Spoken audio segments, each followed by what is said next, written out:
your Catholic Drive Time with Joe McClane and EmilyiAlcaraz. Joining us by Zoom chat all the way from Rome is Colm Flynn, EWTN correspondent, and fresh off the plane from Iraq. Good morning to you, Colm. Joe, good morning to you. It's a pleasure to be back on the program. Yeah, praise be to God, you survived it. So step one, complete. Check that. You check the box of just simply surviving the experience. Oh, Joe, I'm sure you were very concerned. But you know what? The funny thing is, I heard you mention, you were thanking people for sharing on social media, and you thanked Paddy. I have a Paddy here as well. Patrick, come in. Patrick's my assistant colleague here. He wants to demonstrate. He's wearing the helmet and the bulletproof vest. Now, you cannot see this on the radio, but those who are watching on social media, move over there a bit, Patrick, away from the microphone. This is what we were given, a $1,500 bulletproof vest. Bulletproof vest, yeah. Bulletproof helmet as well. Look at that. And they say press. They say press on them. Now, you get to keep that, Colm? You're going to wear that around the streets of Rome, or how's that work? I'm going to wear that when I'm sitting in a cafe having an espresso in the morning, just to look like a real man for once. Thanks, Patrick. Thank you. Oh, well, praise be to God they kept you safe. I mean, that's incredible. Well, before we get too serious on the trip to Iraq, I just realized something. I think it was earlier this week, it might have been over the weekend, that there was a viral video that went around the interwebs of a reporter in Ireland interviewing some guy in a pub that he was mumbling something, and nobody seemed to understand him, and that turned out to be you. I was like, what? That's Colm Flynn. Holy smokes. We talked to him. So I don't know. Did you ever, did you understand what the gentleman was trying to say? The video you're referencing, Joe, is something that we filmed, I think it was 2 years ago, in a small pub in the southwest of Ireland in a beautiful, picturesque town called Killarney. And I was doing a piece, I was working then for the Today Show, the Irish Today Show on the main network, RTE. And I had this kind of cute little feature where I'd go into towns and meet the locals. And I went into a pub and people told me, you've got to meet the local. His name is Sham. I went in and he had the strongest Irish accent, and he was probably 5 Guinnesses down. And we were live on television. I couldn't make out a word he was saying, but I persevered with the interview, and now it has millions of views. And Sham is an elderly rural farmer. He doesn't even know what the internet is. Now, God love him. Is he the matchmaker of the village? I'm just curious, because that would probably be very scary. He is now a viral star in Ireland, and young people come up taking selfies. He doesn't know what a selfie is, he doesn't know what the internet is, but all he knows is all of a sudden everyone knows who he is, and they're buying him more and more pints of Guinness. This is not a good thing. No. All right, let's talk about Iraq. So you made this historic trip with Pope Francis. You flew there and back with him on the plane. All right, so what were the highlights at least? What a gear change, Joe. It shows the variety of your show, going from Sham to Pope Francis and this historic trip. But yeah, when we last spoke, I was getting ready to go and I was getting fitted for that vest. We left last Friday, took off on the papal plane. I had a lovely moment to meet Pope Francis on the flight. He came back and he spoke to each journalist one-on-one. I told him that I went to Buenos Aires a few years ago and I met his family, and he gave me a big smile and a thumbs up. And then we went there, and it was out of all the trips I've been on in my life and all the places I've been reporting, it was by far the most amazing one. It was really incredible. What were I want to ask you some more serious questions, but what were some of the surprises, the things that you just weren't expecting when you experienced them? The first thing was the security. I knew we would have a lot of security, but they pulled out all the stops and they didn't leave anything to chance. We had the Iraqi military, the Secret Service, the Iraqi police, and what looked like US military or police as well, because there was so many Chevrolets everywhere. And they had, the number plates were kind of blacked out and they had something else over that. But just everywhere we went, it was a huge convoy, even for us journalists. All of the roads were closed down. We had helicopters going along beside us. At our hotel, we stayed in the nicest hotel in Baghdad because it was the most secure. And they built this fort around it, a concrete wall. They had guys with machine guns at the door. Every evening I would do a piece for television on the roof because it had a beautiful view of the city behind me. And I could see the teleprompter in front of me, the producer, and then on the other side, a guy with a massive machine gun for our protection. So that's the one thing I couldn't believe, just how tight the security was. And the second thing was just the warmth of the Iraqi people. I know that sounds like a cliche, but when I would get talking to the local Iraqis, the Christians and the Muslims, they were just so honored to have the Pope in their country. And even the young people who, were not that faithful and who didn't realize or understand exactly what Pope Francis stood for, they see Pope Francis as this huge celebrity. And one young person said to me, I can't believe we have someone this famous here in Iraq. But all in all, they just rolled out the red carpet for us and they made us feel incredibly welcome. I am still getting hundreds of messages in my inbox on Facebook and Instagram with people just saying thanks for coming and covering the visit. That's amazing. Colm Flynn is our guest. He is an EWTN correspondent who just came back from Iraq with His Holiness Pope Francis. And I was looking at your Twitter feed, and that was one of the big things I picked up on, just you expressing how blown away you are, my characteristic of it, of the generosity and the warmth of these people. There was a video of your cameraman, admiring someone's ring, and the guy tried to give it to them right then and there. It's just like, no, I don't want your ring. I just wanted to look at it. If you said to an Iraqi, I love that watch, they would take it off and say, well, you have the watch. And here we are in our ignorance a bit, because I grew up with the images on television, very much the US narrative of what Iraq was like. The war, the destruction, it's a barbaric land. And we went over, we bought $1,500 bulletproof vests, and here they're trying to give me their rings and their watches. I mean, they could not have been nicer. But I mean, joking aside, and I do have to remind myself of this because you can get caught up in the euphoria of where you are. We were on a papal visit, which is like a presidential visit. Everything was tightly controlled in that everywhere we went was picked beforehand.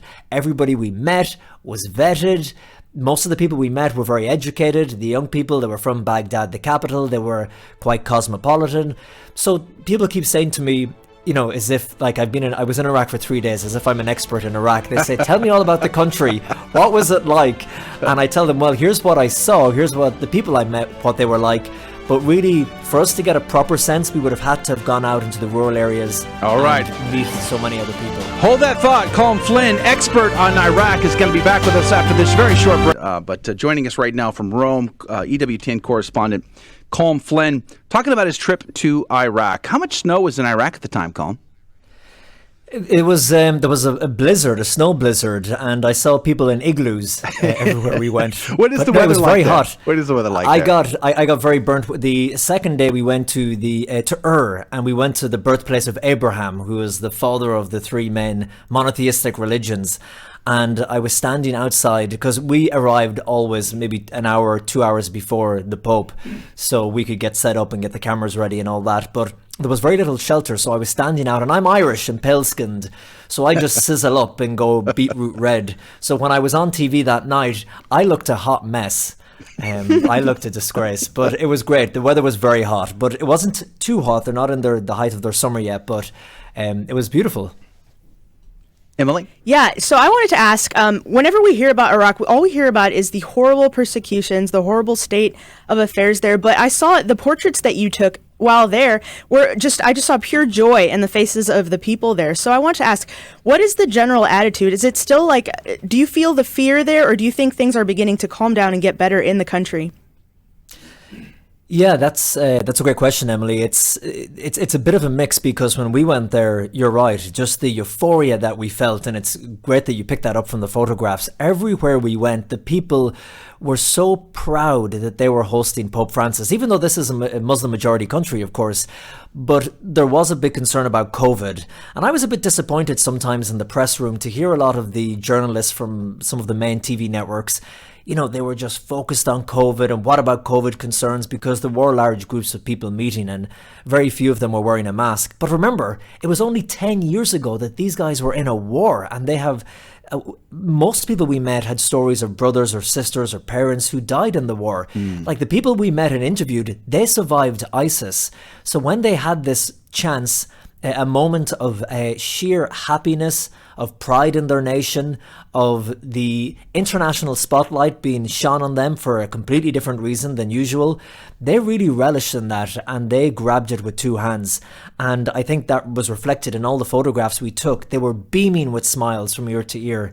And I think they weighed up the concerns about COVID and about the security and terrorism, and they said this is worth the risk. If we have a chance for joy and a chance for healing, and if we can listen to the Pope's words, and if they can change some of the hearts of the people in this country, this is well worth the risk we're taking.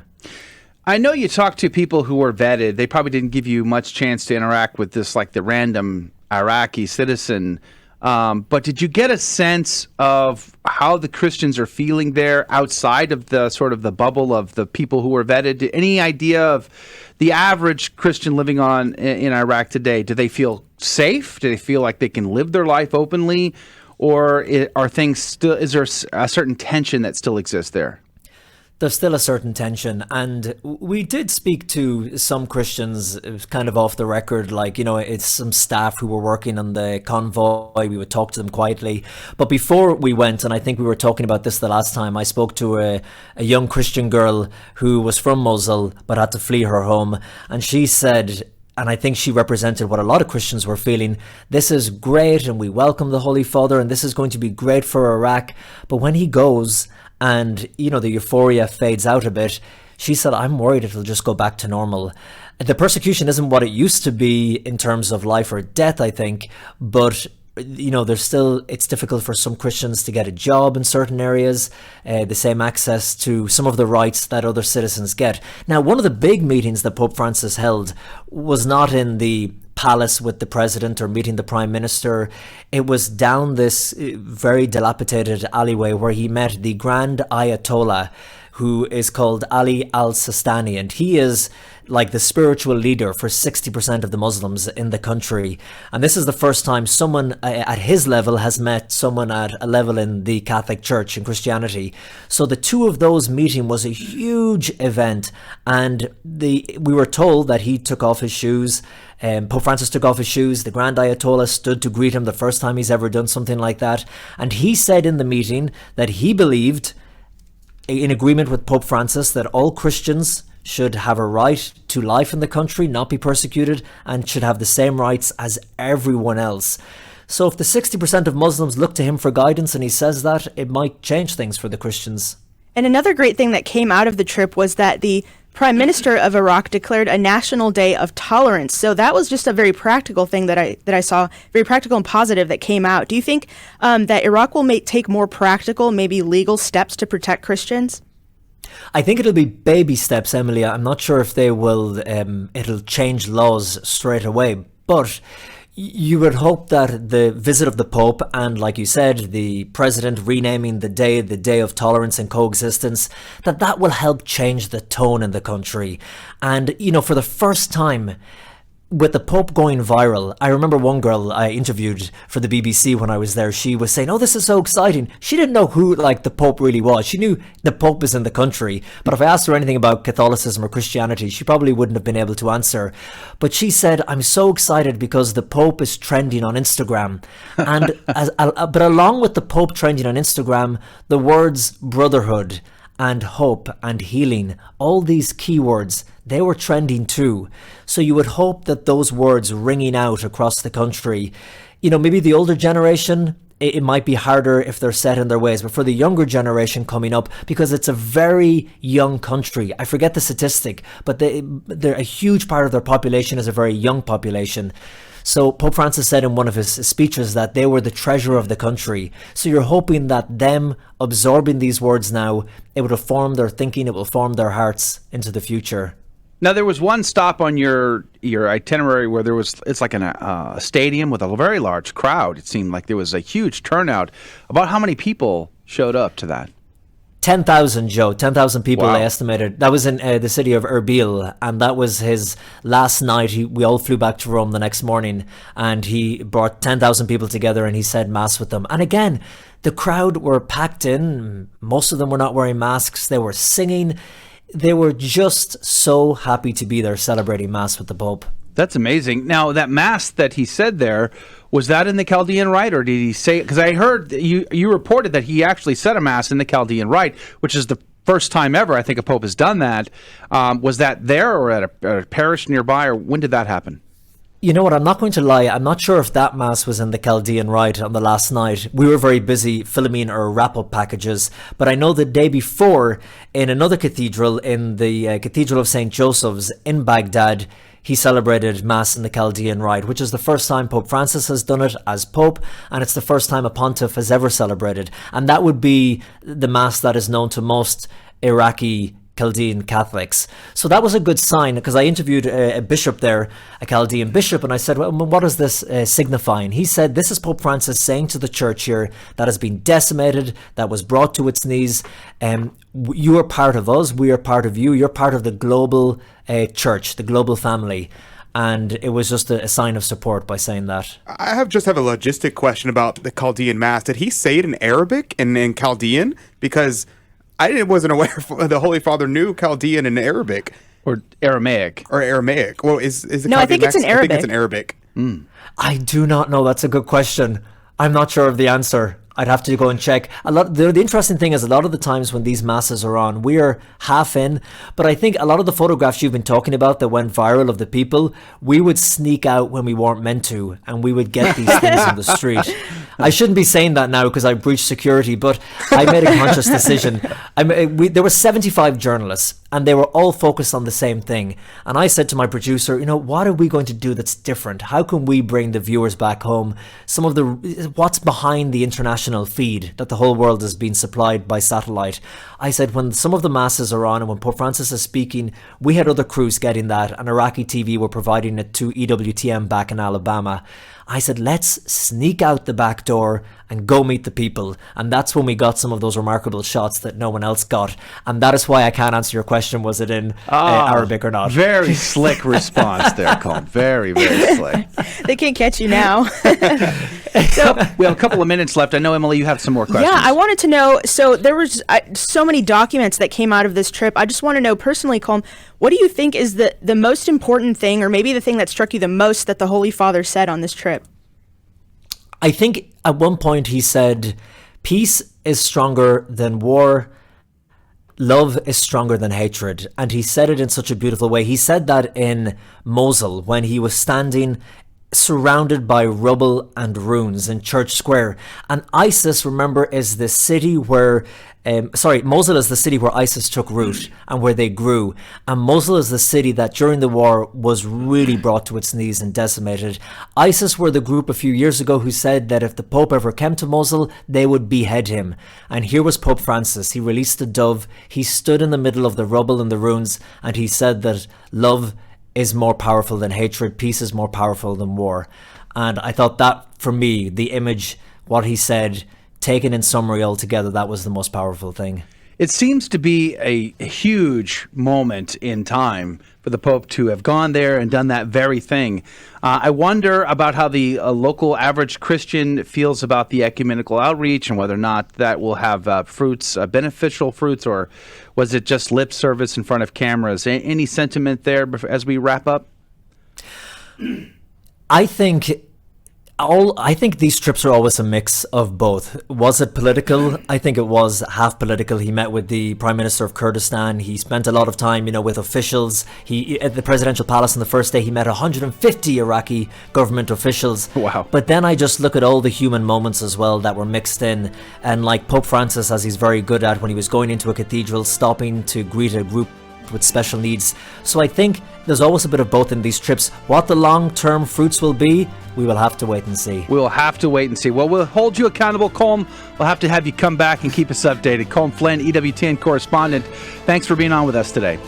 My pleasure. Thank you, guys. All right. Praise be to God. That is going to do it for the first hour of Catholic Drive Time. If you're at all able to join us in the next hour, we'll have the game show, and it's a lot of fun. We teach a little bit about the faith, give away prizes, and so much more, plus the after show, breaking news and stories, all that. Join us on Facebook, Twitter, or YouTube if you can. Otherwise, the Guadalupe Radio Network. God love you. God bless you. Thank you for joining us on Your Catholic Drive Time, where it is our pleasure to keep you informed and inspired. Join us Monday through Friday at the same time, right here on your favorite Catholic radio station. Don't forget to connect with us. Just go to facebook.com/Catholic Drive Time. Again, that's facebook.com/Catholic Drive Time. Be sure to share more than just us today. Share Jesus with everyone you meet. Bye now, and God love you.